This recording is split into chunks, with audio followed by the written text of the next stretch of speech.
Hi beauties. I went to go do a baby hair perm and I realized, wait, I think I want to do a baby hair trim. I'm still kind of new to this, but I thought I'd film it because this beauty practice, though we're working with small amounts of hair, it makes a big difference, enhancing your facial frame, adding visual fullness to your hairline, and preventing gaps when it's like really windy outside and your hair is pulled back.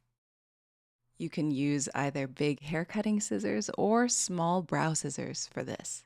I wrap my hair every night, so I'm going to take it down and make a small suggestion to you if you're doing this. I think it's best done on unwashed hair. If your hair is too clean, it's fluffy, and it's kind of hard to work with these tiny little hairs, so unwashed hair makes this easier to do and your hair easier to work with.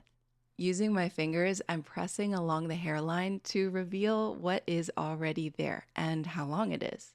I'm going to trim these edges in a specific shape with a 90-degree angle. I'm going to use a rat tail comb, and these are so helpful as a tool in creating precise hairlines and precise parting. I'm starting out with a straight line, and you'll find that usually this straight line isn't so straight. So I'm going back and adding more hair, brushing it down to see if it's got a bunch of cross hatches in the line. It should literally start to look like a perfect line. Now, following from my cheekbone up, I'm making a 90-degree angle down and pulling all of this hair to the side. Now I'm going to take out a little windswept piece for when I wear my hair in a ponytail, for example. And the key is not to look at the actual hair you've taken out, rather to keep your eye on the precision of the lines as you're taking the hair down. And now I'm going to cut it. I don't have a routine for this. Sometimes I'll make these pieces longer, sometimes they'll be shorter, and I'm not worried about it because I'm always happy with the results. Generally, it's wise to take away a little bit less than you think because when you style it, you may realize that's enough hair. But if you take a lot down and you cut a big chunk, I mean, it's not ideal.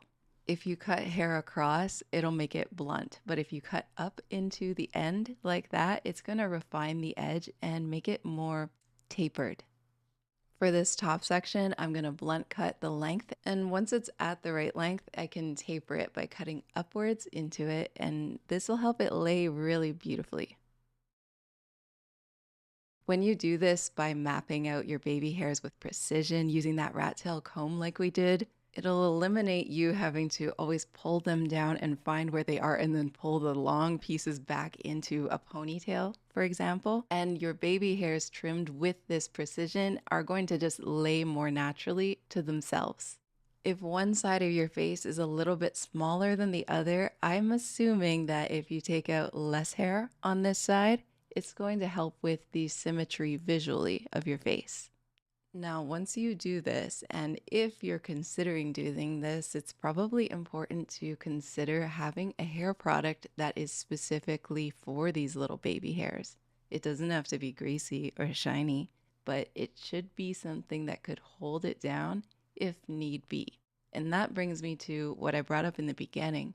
I was thinking about doing a hairline perm, but then I decided to film this video. And if you're enjoying it so far, then please give it a thumbs up. I'm using a little bit of edge control and styling around my baby hairs. If you want to see how I do the perm too, leave like perm or something in the comments, and that way I'll know you're interested in seeing that.